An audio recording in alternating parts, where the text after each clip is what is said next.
morning, guests, beloved co-hosts. Good morning. Good morning. Happy Association Transformation Recording Day. How are you? I'm okay. I'm all right. How are you Just doing? Actually, okay. do you know, I'm not okay, actually. I'm not very well today, but You're always, I think it's all the travel I'm doing. I think I'm just catching germs everywhere, left, right, and hold center. on, let me get So my violin. yeah, please do. I mean, I missed yesterday's, get out of here. We have I missed a symphony for yesterday's you. International Podcast Day because my voice had gone. So, I feel that, yeah, Every day is yeah, International Podcast Day for us. Every day is yeah, I International. hear you. Well, that's true, actually. That is true. Yeah, I'm good. All right, good. Well, welcome to Association Transformation. Elisa Pratt, Brewer Pratt Solutions, Andrew Chamberlain, I don't know which side he's on, Elevated, and drum roll, because again, this isn't about you, Andrew. Let's get to the guest. Robin Nathaniel, thanks for being with us today. Public speaker, social media leader. I'm just excited. I saw your TED talk. I'm ready to dive in, and for some very specific reasons. But Andrew, I want to introduce you to Nathaniel. Hello. Yeah, hi. How you doing, sir? How are you? Hey, I am doing well. So grateful to be here with you folks. Thank you so much for the invitation. I've been looking forward to this for weeks. So I'm just excited to be here and to provide as much value as humanly possible to your audience. I have a Can we request. Oh, go on. You go first. Go on. I see the on-air neon sign in the background. Can you go turn it on? Yeah, sure. Sure. Give me 1 second. Give me 1 second. Yeah. I'm gonna just stop my camera for 1 minute though. I'll be All right right. back. And I'll then be it'll be right back. like, ta-da! Oh, this will be great. This will be great. And I I know we're might get getting one of out of those. your comfort zone today, Andrew. I know because we're going to talk a little bit about fundraising. A wee bit, yeah. I'm very good at spending money, not so good at generating it. That So that is you're that you're is right. true. This will be a little bit out of my comfort zone. I Check love him it. out. Check it out. We're live on air. On air with Robin Nathaniel. Yes, I love it. Well, welcome to Association Transformation. I was excited about this conversation because you specialize in something I think we don't talk enough about, Yeah. and that is the specialty, the demands of the nuances of fundraising in the nonprofit space. And obviously, social media is your superpower. What's the current state of fundraising in nonprofits? How's it Yep. going? Are people pounding knocking down your door to get help? Yep. So for me, I started out my career in the nonprofit sector. I'm currently working in the public sector doing social media leadership, but I started my career. So I have a really huge, big spot in my heart for the nonprofit sector. So I'll start by saying one thing that I'm seeing just speaking to professionals and being in the space here in my local area is that folks aren't really leveraging the power of social media. I think that depending on the size of your nonprofit organization, there may be a playbook that you use year to year. And many organizations are content using those playbooks because they're reaching their goals, maybe growing year to year, but it's Like, something where they've grown complacent to some extent. And yeah. I believe in this age of the digital era of social media, artificial intelligence, that this is an amazing opportunity for nonprofits to expand that reach. Now, if you'd said to me 10 years ago that you don't think that associate non-profits aren't leveraging the power of social media in the fundraising activities, I wouldn't raise an eyebrow. But in the year 20, we're almost in 2025, and that's blowing my mind. That's absolutely I find it Right, right, staggering that it's 2025 almost, right. and we And you can still just aren't say that. leveraging it. Yeah, it's That makes just sense for AI, but I thought yeah, everyone had yeah. social media locked down. That's right. If you'd said AI right now, people are struggling with, but you're saying the social media we still haven't got to grips with, which just is crazy. Yep.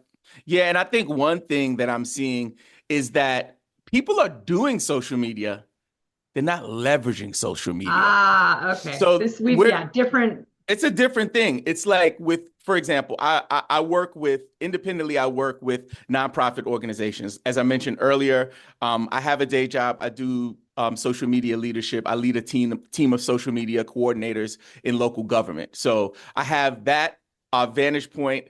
but I also have this like grassroots vantage point. And what I'm seeing is nonprofit leaders treat social media like a box that needs to be checked.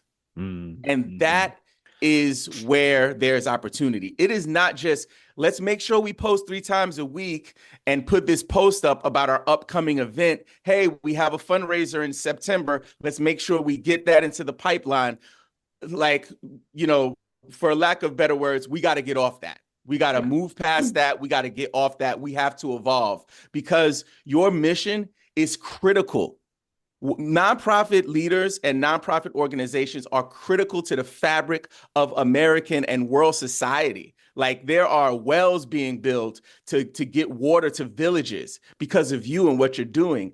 And treating it like a box that we check when it could literally be a portal to 10xing donations is wild to me. And I'm here to like 10xing. Yeah, I'm here to stand on top of like my soapbox to say, treat this with a level of urgency. If in the next 5 years, you want to see your donations expand, grow, and explode. Okay, so I have a question. Yes. Andrew, sorry, that looks like are you confused? Are you okay? No, do you know what? I have to say, I am energized by what you're saying, but I feel so old listening to you. You're old on the inside, but that's Andrew said, I feel old. Hey, listen, I said it's like a portal, right? It's almost like a time portal. Maybe we can also get you to feel young too. I'll bring that social media. There you That'd go. be amazing. So my question, tenfold. That makes this, that puts out there's skin in the game. Everyone should have skin in this game then, right? You can't afford to not leverage, double down, put some effort in here. What does, because it's not just social media anymore. You mentioned AI. There's a whole different level of sophistication of technological innovation that I think supercharges social media to be custom, to be targeted, to be adaptable. What do we mean in, let's say 2025 terms? What does social media even mean anymore when you talk about using it to target and to fundraise?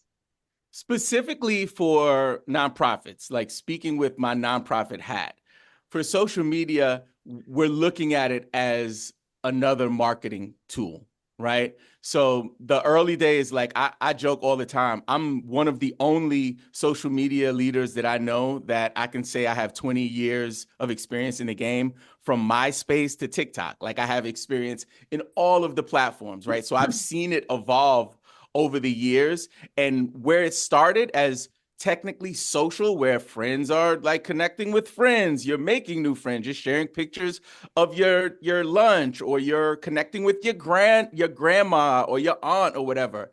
For nonprofit organizations, that is not the play. The play is it's another marketing channel for you. So if you're doing ads in your newspaper, if you've allocated money for fundraising events, it needs to be viewed as a budgeting, aligning your budget for marketing, and it needs to be invested in. And that's something that, obviously year to year, companies can make their decisions on how they want to allocate their resources. This is something that cannot be ignored anymore. If you're treating it like a $500 allocation to like, hey, let's hire this vendor to create Canva images for us to post on our social media page, you're really not hitting the mark. So what should Andrew's you be really confused now. I'm not confused. I'm listening intently because this is making a lot of sense. Because you hear me that's what complain we do. We use Canva. We post some things every couple, days. Yeah, and there's nothing wrong with that. And there's nothing wrong with that, Andrew. He's talking to us. And there's nothing wrong with that, but there's so much opportunity. So I could give you a play-by-play, and for your audience as well. If you guys get value from this, that'll be great too. So I'll give you a simple play-by-play. Is that okay? Yes, do it. Hold on, let me get a pen. Okay, Yeah, the first thing, everybody get a pen. Oh, is that too old? Too old? He's talking about leverage your digital media. Let me just get a pen and pencil. Hang on. Get a pencil. You know what? All right, just go on. I'm recording. Okay, this. Just go ahead. So here we go. So the first thing nonprofit organizations want to do is take a look at their resources, whether it's, humans on staff, figuring out if they have interns, figure out who's going to be the person. For small nonprofits, which many of the companies that I've worked with are smaller operations, 5 or less people, sometimes solo nonprofit leaders. Figure out who's going to be doing it, who's going to be in charge. The next layer is bandwidth. How much bandwidth does that person have? So if you have a communications director, if you have a communications coordinator, figure out what percentage of their workload is going to be dedicated to this thing. What we often do in the nonprofit space, and again, this is me and I speak frankly because I've been there. I've been on the other side of it, and I fought for some of this stuff, got shot down, innovated, etc. We often put on as many hats as we can wear in the nonprofit space. It's like, I'm the janitor, I'm the marketing rep, I'm the CEO. And that's all fine and dandy. But if you're going to approach it with that kind of posture, you have to allocate a little bit of time for marketing, specifically for social media marketing. So the first step is identify who the person is. Second step is, what is their bandwidth? The next step is pick a platform. Just pick one? Just pick one. Just pick one. What happens often with nonprofit organizations, we're stretched thin, like I mentioned earlier. We're like, oh, like, okay, so like I gotta get this, this report in for our board, and I have to do the board book, and I have to get, it's tons and tons of things. So we're adding all of this extra stuff to our plate. So we didn't take a look at our bandwidth. We just said we have to do social media. Social media is everything. Let's get a Facebook, let's get an Instagram, let's get a Twitter, let's get on 6 platforms. So we get on 6 platforms and we don't really nurture any of them. We're just checking a box. So the first thing I would do, especially for a new nonprofit, is pick a platform. In your case, let's say you guys are already on social. You have 6 platforms. I'm not saying to neglect them now. You already have them. You started a cadence. If you can maintain that cadence, that's fine. But I would pick one that you want to get hyper focused on in terms of nurturing it and really leaning into that platform. So that's the next level. Go ahead. And you choose that platform based on where your target audience is, right? I mean, you go to where they are. That's right. That's the easy answer.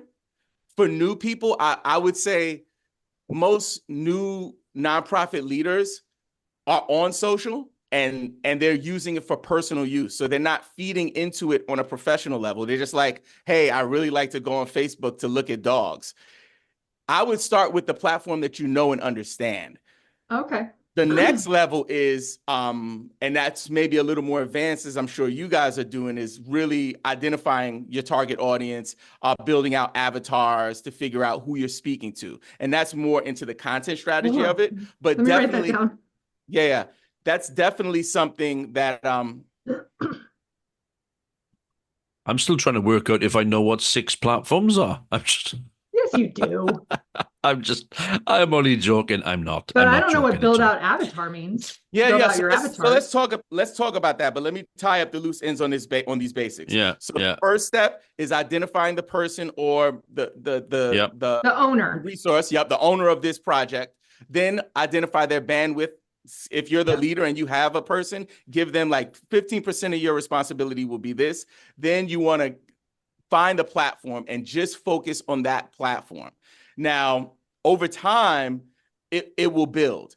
Now to go a little beyond that. So that's just the basic 3-step structure to get started. Yeah. We talked about avatars. For nonprofit organizations, promoting your mission, it's very critical to attract the right people to the message, right? So there's this exercise that we do when we think about our target audience. I worked for a time at a company called vidIQ, and vidIQ is one of the top YouTube software companies, and also I was one of their founding creator coaches. So they trained me on all of this in-depth target audience, identifying target audience, but also creating these avatars. So what we do often when we think about audience, we think about demographics. We're like, hey, like, okay, my target audience, they're 25 to 35. They're women who live in, in London, England, and they really like, shopping online. Where the layer below that I was trained on and what I teach is not getting into just the demographics, but also getting into the psychographics, getting into the values, getting into what makes a person tick. And when you have an emotionally charged mission, so like if you are getting kids in Africa water, there's someone out there that tugs at their heartstrings. Even me saying it, I feel myself tearing up because that hits home for me. I think about kids walking with buckets on their heads for miles to get water to their village. And that touches me, right? That's social media. And that's how you create an ideal customer, or in this case, donor avatar. Figure out who that person is and make it a person. That's the hack. When we say audience, we often think about, like me, I'm a TEDx speaker. I think about an audience, an auditorium full of people. But a target audience, we want to boil that down to an avatar. So when we're speaking to our message or to our mission, we are speaking to that person, especially for smaller nonprofits and new nonprofits. We go as far as naming the person. What happened to John? John is 25 years old. He has a kid, just got out of college, struggling to make ends meet, and so on. For more advanced companies, you might have different segments. And in those segments, you might have different avatars. You might have Jill, Jim, and Jerry. But for smaller nonprofits, or if you're just starting to give marketing energy and you're trying to pour into it, I would start with identifying one avatar. And that's something I can support folks with if they reach out. Are you overwhelmed, Andrew? Yeah, I am, but not. And you know what? Yes, I am. I'm overwhelmed, and that's not a bad thing. That's not a bad thing at all.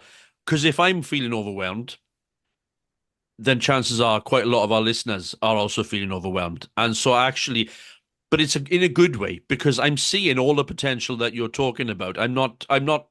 None of your ideas are alien to me. I'm thinking, right, yeah, this makes a lot of sense.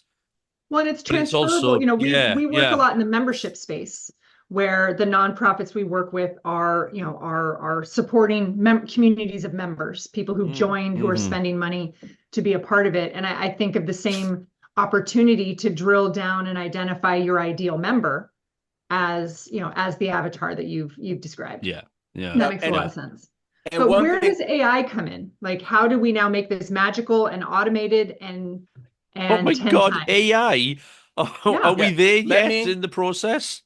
Yeah, Alyssa, can I do one? I just want to make sure we don't leave the avatar without me saying this, and then we can talk AI. Is that okay? Yeah, cool. Please. So one thing I want to point out is that, and this is a conversation I had with a for-profit client recently, when I tried to convince them to do this, like focus on one person. They felt like, well, if we only speak to that person, for them, it was recruits, right? They were trying to recruit. That was their objective. Well, we're not going to be able to get new clients because we're not talking to the clients. And that is one fear that folks have, is like, hey, if I speak to if I just speak to women who are 35 years old who live in London, then I won't get any men donors. And that is completely wrong. What it is that even though you're speaking to one person, others will still see it. And even though you weren't speaking to me, your message resonates with me.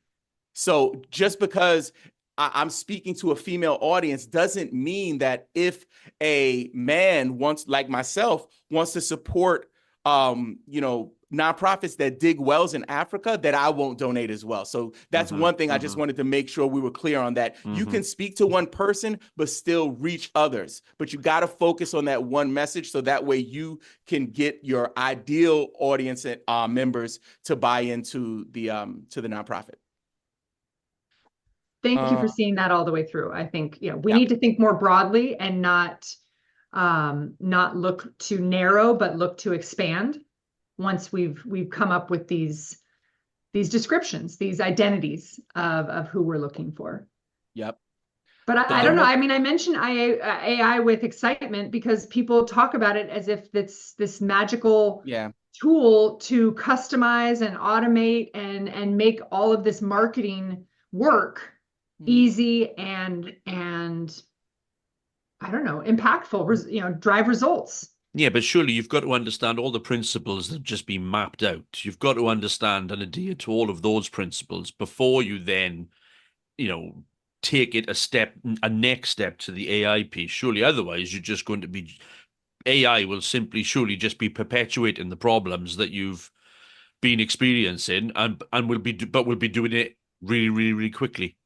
That's kind of, my That's a good feeling point. on it is that, the fundamentals that you've just been mapping out for us, I think we've got to get those right first, surely. And that strikes me that, just reflecting on what you've been saying, the moments I'm not overwhelmed, thinking about the way that, that our clients and our networks are not leveraging social media is actually quite significant, actually, when you really think about it and apply those principles that you've just mapped out and think about what I see and what reaches me and how it reaches me and it's pretty one-dimensional, Man, you nailed it. You nailed it. And I think that, and me speaking candidly, this is the person like trying to like fire hose all of this information to your audience. Like I get overwhelmed by this stuff every day. And I do this for a living. Like I literally created like a Facebook event, like a simple Facebook event, and I waited to press send after proofreading it 5 times just to make sure I didn't make a mistake. So it's something that can make folks anxious. The biggest thing, and one of my mentors told me this, he said, nobody's dying. He said, no one's getting pulled from a burning car with the jaws of life. If you make a mistake, Yeah. if you have a typo, if you post something at the wrong time, if it flops, it's okay. You'll always have another at bat. So that's one piece of advice that I've used over the years to get me through. Go ahead. There you go, Andrew. If no one likes your post, try again. That's what he's saying. I've given up. Nobody likes any of my posts. It doesn't matter.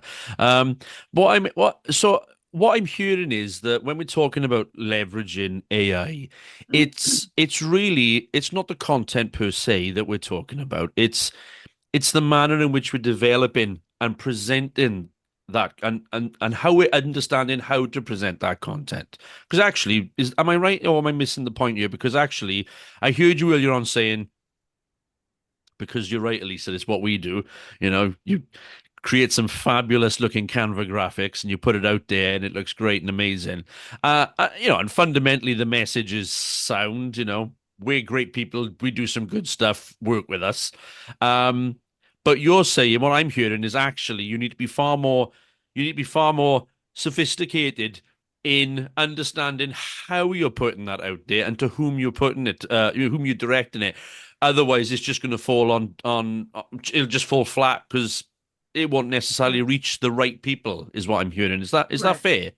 Yeah, Andrew, I think you nailed it. And I love this conversation because another part of that is also not asking for stuff. I think our instinct as fundraisers to be like, hey, give me money. In all actuality, on social media, it's better to really lean into an awareness play. Like, hey, we do this thing. We help people. Check out this story. People are going to donate when they donate, right? Yeah. But the more people ask, the further I get away from making a donation, especially if I don't. It's about the story. It's about I wrote down, you said earlier, this is about attracting the right people to the message. And if you're self-serving, if you're soliciting, I think there's a big difference between soliciting and advancing a mission. Absolutely. And I gave a talk at our local Chamber of Commerce last week, right? And one thing that I mentioned was LinkedIn. So on LinkedIn, you guys probably can relate because I know you guys are on LinkedIn. You get a message from a random person. They're like, hey, thanks for the connection. Oh my God, I see that you guys have a nonprofit. I do marketing. Wondering if we could just jump on a call to see if my services would be great for you. Here's my Calendly link. And I'm like, whoa. I'm like, take me out for a drink. Give me lunch. Wait a minute. Like, what's your name? Can we it's like they get down on bended knee and they're like, will you marry me, Rob? And I'm like, no. And it's the same thing on social. We like me coming out as a t-shirt company, for example. I'm like, hey guys, it's me. These are my new t-shirts. Just open my account. People are like, who are you? I don't know you, I don't like you, I don't trust you. And I think for the nonprofits, we have an advantage because people want to love us. People want to know us. We're supposed to be the good guys. We're supposed to be the good guys. So if we can fall back from the gimme, donate, hurry up, and focus on story, emotions, feelings, buy-in, then folks will have a budget line in their life for us. Yeah. And I think that's the real power of this, is conveying the story of your impact, showing your nonprofit doing what it does, and the power of people's volunteer time, the impact of the money that is donated, because these are visual stories. These are, to your point, these are things that hit people in the heart, in the spirit. And this is why, again, I've always loved the nonprofit association side of things because of that power. And that's, we have these channels now to tell this story through visuals, through video, through all of it. And it's overwhelming. What I'm taking from this is start small, be realistic about who's going to own it, dedicate some real time to it. You can't know if it's going to work or not without really giving it a shot. Don't ask for money. Tell your story, develop that message to avatars, to identities that you've defined. What's the other kind of first next step for those who aren't currently leveraging this correctly? Yep. And one thing on the don't ask for money, before we leave it, I would do like an 80-20. So I wouldn't say don't ever ask for donations. I would think about creative ways to do it without making it the only part of the message. So creating call to actions. Let's say 80% of the time we create content that is really about nurturing our audience and getting them to know, like, and trust us. And maybe 20% of our content could be, hey, this is actually how you can support. So I wouldn't neglect the call to action of donating. I would just get creative on ways that we do it instead of like a post that's like donate now. I think creating a narrative or a story and then having a call to action that can lead people to the donation would be more of the play. And Alyssa, I know we mentioned AI, so I don't want to like not say something about it. Give me the first step with AI, because we're definitely not in advanced. We're not at the master's course. Just give me the first entry point into using AI for your social media marketing. Yep. So I'll start by saying that AI is scary to people. People think that AI Andrew's very scared. He does not like it at all. People think it's, I don't know if you guys remember the Terminator movie. They think it's the early stages of the Terminator movie and that the robots are coming to get us. They're coming to take our jobs. They're coming to take our wives and our husbands, and they're going to raise our children. Now, I cannot say, I cannot say with full faith that won't happen. But what I would say is that I tend to be an optimistic person in life. And I think what folks need to do around AI is not treat it like a threat, but to treat it as a tool. When the internet rolled around in the 90s, people were like, what the heck is this? Like, I don't know. What's an email? What's an Arabesque? Like, what the heck is happening? And now it's a part of our life. This I know. Artificial intelligence, AI, specifically chatbots like ChatGPT, are going to be a part of our life, not just of our marketing, but just a part of our life. It's going to change the way kids learn. It's going to change the way we operate. And most importantly, it'll make our lives easier if we leverage it. I wouldn't count on it or to be like your answer. I would say it's just a tool to kind of support the things that we talked about earlier. I do have my ChatGPT pulled up here. Is it okay if we try something cool and see if it works? Oh, yes. Do you guys edit these? No way. We're okay, one you take, do a my one friend. shot? Okay, cool. So let's try it. I'm going to try to see if I could get my AI to give us a little breakdown of what nonprofit leaders should do. On ChatGPT mobile, if you use the mobile, it'll actually give you an audio version that you can start speaking to. So I'll say, hey, Chatty, good morning. I'm checking in. I'm on a podcast right now with some nonprofit leaders, and I'm trying to see if you could help me to give them a basic social media plan. Can you help with that?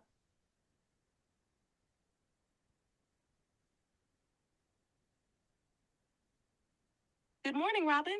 I'd be happy to help with a basic social media plan for nonprofit leaders. Here's a simple framework they can follow. 1, define goals. What do they want to achieve with social media? Raising awareness, engaging their community, fundraising, or something else. Being clear about their objectives will guide their content. 2, know the audience.